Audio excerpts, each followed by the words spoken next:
Halo, di video kali ini kita akan belajar tentang optical instrument atau alat optik. Nah, lebih khususnya kita akan membahas tentang teleskop. Teleskop itu ada berapa macam? Nah, nanti akan kita bahas ya. Oke, nah sebelum kita membahas tentang bagaimana sih cara kerjanya teleskop, nah kita bahas dulu teleskop itu ada berapa macam ya. Jadi, teleskop itu kita kelompokkan jadi dua ya. Jadi ada refracting teleskop atau teropong bias ya. Teropong ataupun teleskop itu sama ya maksudnya. Jadi refracting teleskop itu adalah teropong bias. Sedangkan kalau reflecting teleskop itu adalah teropong pantul. Oke, nanti ke depannya kalau misalnya saya mengucapkannya teropong ataupun teleskop itu maksudnya sama saja ya. Mungkin kalau orang awam teropong sama teleskop itu sebenarnya sama atau beda sih? Kalau beda, bedanya apa gitu ya. Sebenarnya itu sama ya, cuman penyebutannya aja itu ada orang yang menyebutnya teleskop, ada yang menyebutnya teropong kayak gitu. Nah, kalau yang refracting teleskop itu macamnya apa aja sih? Sebenarnya ya ada beberapa macam, ada beberapa tipe. Cuman yang akan kita bahas nanti, yang pertama ada teropong bintang, atau kita sebut juga astronomical telescope gitu ya. Karena biasanya digunakan untuk mengamati benda-benda luar angkasa kayak gitu. Nah, yang kedua itu ada teropong bumi ya, atau disebut juga terrestrial telescope karena digunakan untuk melihat benda-benda atau objek yang ada di permukaan bumi gitu. Jadi skala objeknya itu lebih dekat daripada teropong bintang, tapi di sini masih tetap jauh kayak gitu. Kemudian yang ketiga ada teropong panggung atau disebut juga Galilean telescope. Kemudian yang keempat nanti kita bahas sedikit tentang binokuler atau teropong prisma. Kayak gitu. Nah, sedangkan kalau reflecting teleskop itu sebenarnya juga ada beberapa macam, ada beberapa jenis gitu ya. Tapi yang akan kita bahas nanti hanya reflecting teleskop atau teropong pantul secara umum gitu. Nah, untuk teleskop sendiri, teleskop itu sebenarnya adalah alat optik yang terdiri dari dua lensa gitu ya. Nah, nanti kalau saya bilang dua lensa cembung, nanti kok ada yang lensa cekung, ada yang cermin. Nah, itu kita bahas lanjut nanti ya. Jadi teleskop itu terdiri dari dua lensa ya. Bentuk paling sederhana dari teleskop itu terdiri dari dua lensa cembung atau lensa positif.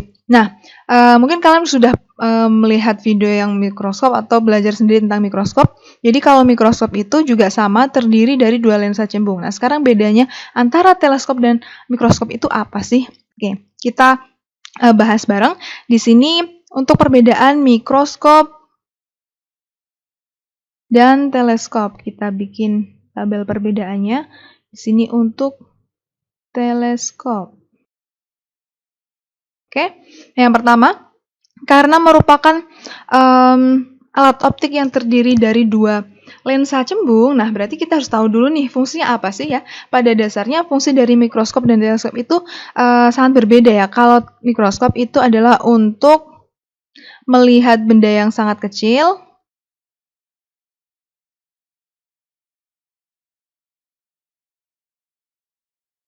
Kalau teleskop itu untuk melihat benda yang sangat jauh. Ya, jadi fungsi dasarnya itu sudah berbeda ya. Berarti di sini walaupun sama-sama terdiri dari dua lensa positif, maka harus ada bedanya. Nah, kalau pada mikroskop itu masih ingat, jadi untuk mikroskop itu fokus okulernya lebih besar daripada fokus objektifnya. Nah, kalau teleskop ini kebalikannya. Kalau teleskop, fokus objektifnya yang lebih besar daripada fokus okuler. Jadi, panjang fokus objektif lebih besar daripada panjang fokus okuler. Kemudian, kalau mikroskop, nah kalau mikroskop ini penempatan bendanya ini juga beda, nggak kayak di teleskop. Teleskop ini jelas ya, karena ini melihat benda-benda yang sangat jauh, pasti benda itu diletakkan di titik yang lebih besar daripada R. Nah, sedangkan kalau mikroskop itu benda harus diletakkan di antara R, dan F. Jadi di antara pusat kelengkungan lensa dan titik fokus lensa. Kayak gitu. Nah, sekarang kita bahas untuk teleskop yang pertama, yaitu astronomical telescope atau teropong bintang. Ya, sesuai dengan fungsinya, maka digunakan untuk melihat benda-benda yang letaknya sangat jauh. Jadi di sini bendanya itu diletakkan dianggap di titik tak terhingga. Oke? Karena di sini lensa pertamanya adalah objektif ya, karena dekat dengan benda gitu. Jadi ini kita sebut dengan SOB gitu ya. Karena SOB ada di titik tak hingga, ingat.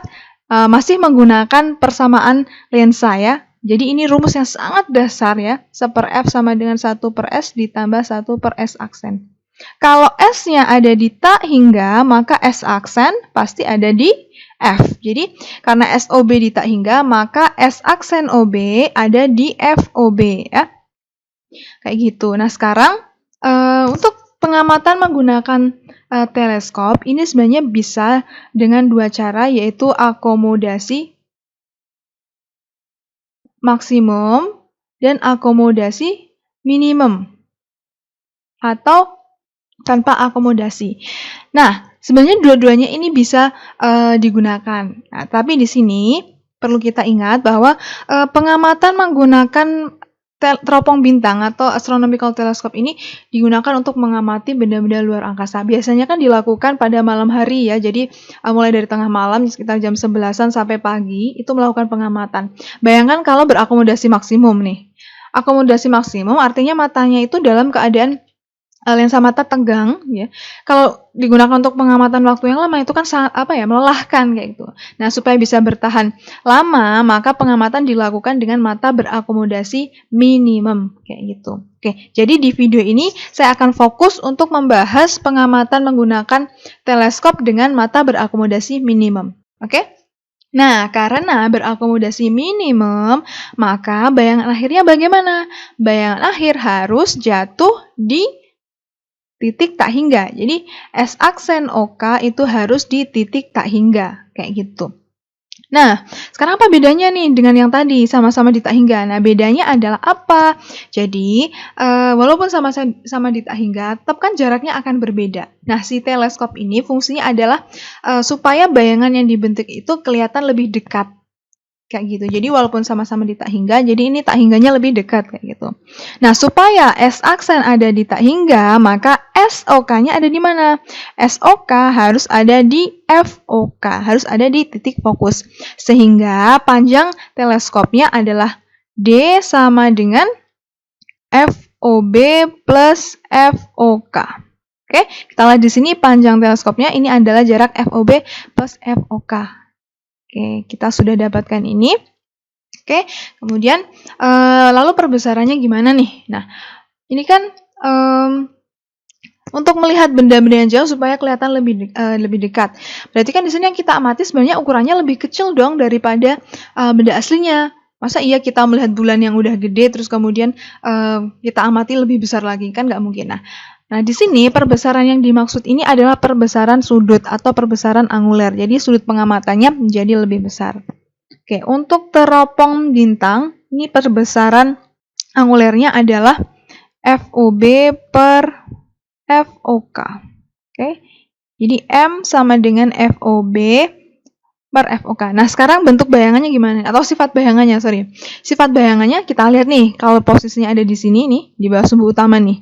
Berarti sifat bayangannya pasti terbalik. Jadi nanti kita akan melihat atau mendapatkan bayangan dengan sifat nyata, terbalik, dan diperbesar. Jadi sifatnya tetap diperbesar ya, karena dari benda okuler itu menjadi bayangan akhir itu tetap diperbesar bayangannya.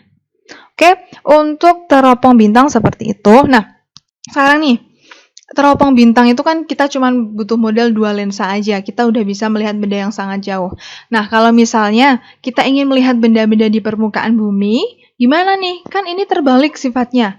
Sifat bayangan akhirnya terbalik. Masa iya kita mau lihat pemandangan terus kebalikan nggak nyaman juga mata kita untuk melihat. Nah, oleh sebab itu kita butuh bantuan suatu alat optik lagi supaya kita mendapatkan bayangan yang tegak. Nah, dengan tambahan alat optik itu, dalam hal ini adalah lensa ya. Jadi ada tambahan lensa, itu akan membuat bayangannya menjadi tegak, tapi tidak akan mengubah perbesaran dari bayangannya. Nah, lensa itu merupakan lensa pembalik. Nah, bagaimana lensa pembalik ini dipasang sehingga hanya mengubah sifat bayangan dari terbalik ke tegak, tapi tidak mengubah perbesarannya. Oke. Nah, di sini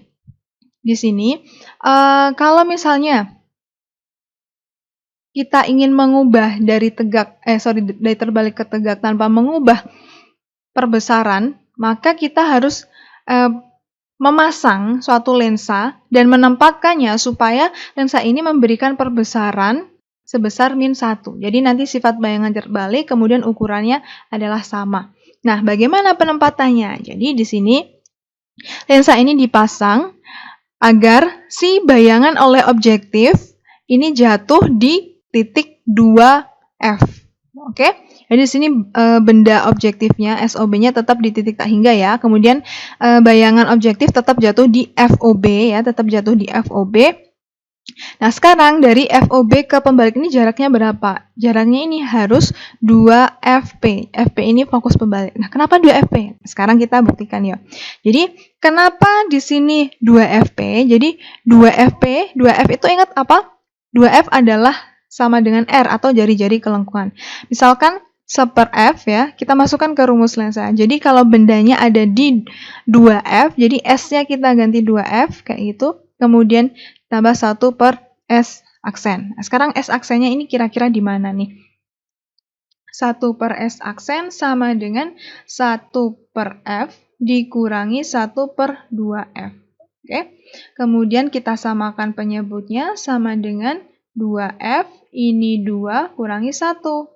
Maka 1/S aksen sama dengan 1/2F.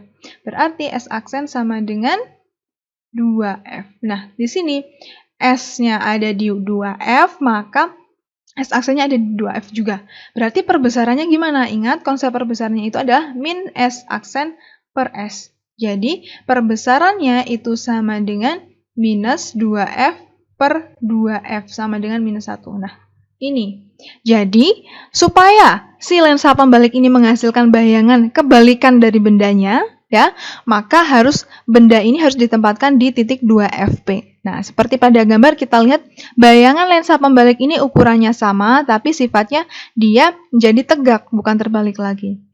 Nah, bayangan ini juga akan jatuh di titik 2FP, kayak gitu. Nah, kemudian menggunakan sifat sinar istimewa juga nih, kita akan membentuk pembiasan ya. Maka di sini akan terbentuk ya bayangannya di mana? Ini kalau kita teruskan maka akan menghasilkan suatu bayangan di titik tak hingga. Jadi S aksen OK tetap di titik tak hingga karena kita menggunakan pengamatan berakomodasi minimum kayak gitu. Nah, dalam hal ini berarti D atau panjang teropong atau panjang teleskopnya bagaimana? Kita lihat nih, ya udah tinggal diukur aja jaraknya dari objektif ke okuler. Kita lihat di sini, dari objektif ke okuler itu ada apa aja? Ada FOB, kemudian di sini 4FP dan ada FOK ya. Karena supaya ada di bayangan akhir di titik tak hingga, benda okuler ini harus diletakkan di FOK. Sehingga D sama dengan FOB ditambah 4FP ditambah FOK. Oke, jadi seperti itu. Kemudian perbesarannya bagaimana? Kita lihat di sini. Tadi perbesarannya adalah -1. Artinya di sini ukuran bendanya itu, ukuran bayangan maksudnya. Ukuran bayangan itu sama seperti pada astronomical telescope. Jadi perbesarannya akan tetap FOB per FOK. Di M sama dengan FOB per FOK, seperti itu. Oke, jadi ini untuk terrestrial teleskop atau teropong bumi. Jadi kalau kita melakukan pengamatan di permukaan bumi, nggak masalah lagi nih. Sifat bayangannya udah tegak. Jadi ini sifat bayangannya nyata, tegak, dan diperbesar. Seperti itu. Oke? Nah, lanjut lagi nih. Ini kan berarti untuk terrestrial teleskop itu bakalan panjang banget dong ya, karena panjang teropongnya aja FOB ditambah 4 FW ditambah FOK. Ini pasti ukurannya panjang banget. Kalau kita ingin melakukan pengamatan di beberapa titik, masa iya kita harus bongkar pasang teleskop, kita pasang, melakukan pengamatan, dibongkar lagi, terus dibawa lagi, berpindah. Itu kan kalau teleskopnya panjang kan ribet banget ya. Nah, bisa nggak sih kalau misalnya kita punya teleskop yang lebih simple gitu ya, yang lebih pendek sehingga lebih bisa dibawa kemana saja. Nah, ada nih solusinya, yaitu menggunakan Galilean Telescope atau teropong panggung. Nah, teropong panggung ini adalah dengan mengganti lensa pembalik dan okuler. Itu kan tadi ada 2 lensa ya, pembalik dan okuler sendiri-sendiri. Itu diganti dengan sebuah lensa cekung. Berarti total lensanya di sini tetap ada 2, tapi yang satunya okuler. Ini tadi perubahan teleskopnya ya, dari yang 2 lensa cembung menjadi 3 lensa cembung, kemudian sekarang beralih 2 lensa saja, tapi yang satu cembung dan satu cekung. Nah, sekarang kira-kira gimana nih proses pembentukan bayangannya? Oke, kita lihat di sini. Ada 2 gambar nih, maksudnya yang sebelah kiri ini adalah berakomodasi maksimum, dan yang kanan ini adalah berakomodasi minimum. Nah, tujuannya adalah di sini supaya kalian bisa melihat bedanya kalau yang berakomodasi maksimum dan minimum itu di mana ya. Jadi di sini kita lihat untuk yang bagian objektif, ini untuk semuanya ini sama nih, karena objektif ini sama-sama menggunakan lensa cembung ya. Pembentukan bayangannya ini sama, jadi SOB itu ada di titik tak hingga. Kemudian S aksen OB tetap jatuh di FOB ya. Kedua gambar ini sama ya, tetap jatuh di FOB. Nah, sekarang si lensa cekung ini harus bisa membentuk suatu bayangan yang tegak ya. Jadi harus membentuk bayangan yang tegak, maka lensa cekung ini harus ditempatkan di depan bayangan ini. Jadi harus ditempatkan di depan bayangan. Nah, di sini kita lihat dengan menggunakan sinar istimewa nih ya, yang sejajar, kemudian akan dibiaskan melewati fokus, kemudian yang melewati lensa, pusat lensa tidak akan dibiaskan. Nah, terbentuklah suatu bayangan di sini. Nah, karena berakomodasi maksimum, maka ini jatuhnya di SN atau titik dekat mata. Nah, untuk yang berakomodasi minimum ini sama, jadi kalau ini diteruskan, maka bayangannya S aksen OK ini akan jatuh di titik tak hingga, kayak gitu ya. Akan jatuh di titik tak hingga. Nah, sekarang kita langsung fokus ke yang berakomodasi minimum nih. Supaya bayangan jatuh di titik tak hingga, maka tetap si bayangan dari objektif ini harus berada di FOK. Jadi ini di sini titik ini maksudnya itu bukan FOB sama dengan FOK terus panjangnya sama gitu ya. Maksudnya itu ada titiknya ya. Posisi FOB dan FOK ini sama kayak gitu. Nah, dari gambar ini kita bisa lihat nih panjang teleskopnya ya. Ingat panjang teleskopnya itu adalah jarak kedua lensa ini. Maka kalau dari gambar ini kita bisa melihat bahwa D itu sama dengan FOB min FOK. Oke, kita lihat di sini. FOB itu panjangnya segini ya, sampai pada bayangan dikurangi FOK yang merupakan jarak bayangan tadi, bayangan objektif ke okuler kayak gitu. Oke, jadi dia sama dengan FOB min FOK. Nah, di sini mungkin kalian berpikir nih, oh kalau lensa cekung kan fokusnya itu negatif. Nah, nanti masuknya positif atau negatif di rumus ini. Nah, kalau berdasarkan gambar ini, kita tidak usah menuliskan nilai negatifnya lagi. Jadi tidak ditulis negatif lagi. Jadi misalnya lensa okuler teropong panggung itu adalah 5 cm. Oh, berarti nanti langsung aja FOB dikurangi 5 cm kayak gitu ya, tidak ditulis minus lagi. Nah, kemudian Perbesarannya gimana nih? Perbesarannya, perbesarannya ya. Jadi kalau secara umum, perbesaran teropong panggung ini adalah FOB per SOK. Jadi FOB per SOK.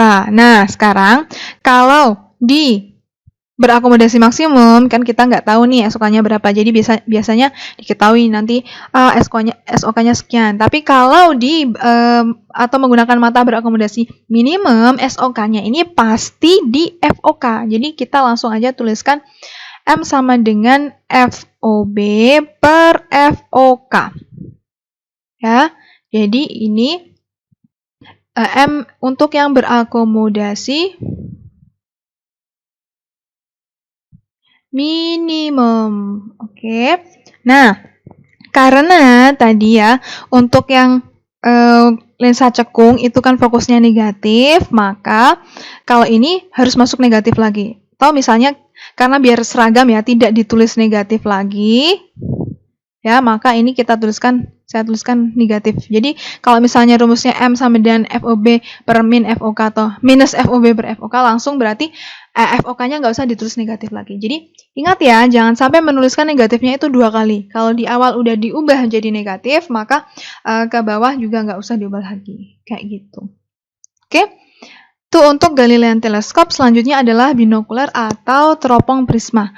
Nah, sekarang teropong prisma itu pada dasarnya sama, di mana lensa objektif dan okulernya ini adalah lensa cembung. Cuman kan namanya binokular ya, jadi kedua mata yang melakukan pengamatan. Kalau yang tadi kan satu mata aja. Nah, ini karena kedua mata, jarak mata itu kan relatif dekat, kemudian objektif itu kan gede ya ukurannya, karena fokusnya itu harus gede. Maka di sini objektif ini otomatis agak renggang nih jaraknya.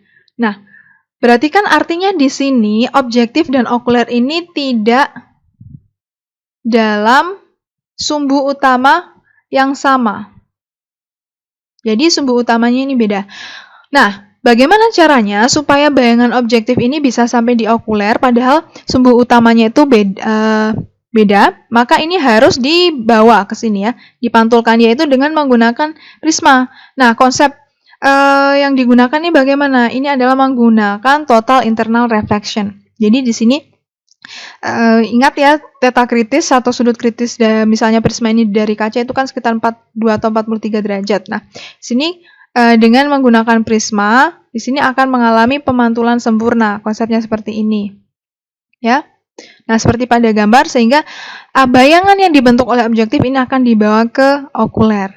Kayak gitu. Oke, untuk teropong prisma kurang lebih seperti itu ya. Untuk binokular kita tidak perlu membahas lebih lanjut terkait perbesarannya dan sebagainya, karena ini jarang dibahas atau jarang keluar di soal juga.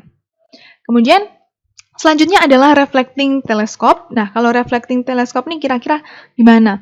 Kalau yang tadi kan refracting teleskop ya. Karena refracting ya, menggunakan konsep pembiasan, maka yang digunakan pasti lensa ya, nggak mungkin pakai cermin. Nah, kalau reflecting teleskop berarti artinya dibutuhkan cermin. Nah, di sini apa yang diganti dengan cermin? Yang diganti adalah bagian objektifnya. Jadi, cermin cekung ini adalah cermin objektif.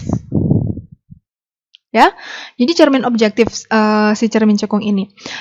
Kalau pada lensa reflecting teleskop ya, atau pada teropong pantul, itu biasanya cermin yang digunakan itu cukup besar kayak gitu ya, sehingga di sini sinar-sinar sejajar bintang ya, ini jadi objeknya ada di sini, SOB-nya ini tetap di tak hingga, itu sinarnya akan masuk ke cermin cekung, kemudian akan terbentuklah bayangan. Ingat, karena SOB di tak hingga, maka S aksen OB-nya pasti ada di fokusnya. Jadi ini adalah titik fokus cermin cekung. Nah, ini kan di tengah nih. Gimana dong kita mau ngelihat bayangannya? Nah, berarti ini harus dibawa ke luar, harus dibawa ke pinggir, dipasanglah cermin datar. Nah, kemudian setelah itu masuk ke bagian okuler, yaitu di sini ada lensa cembung sebagai lensa okuler sehingga bisa ditangkap mata. Jadi tetap ada perbesarannya oleh cermin cekung, ini menjadi lebih kecil, tapi lebih kelihatan lebih dekat gitu ya.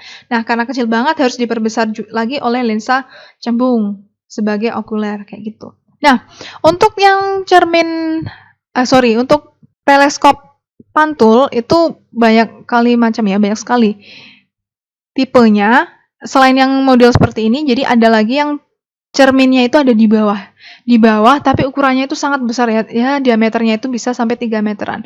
Nah, kemudian sinar ini masuk, sinar dari bintang itu masuk, kemudian akan dipantulkan oleh cermin, terbentuklah bayangan di sini di fokusnya.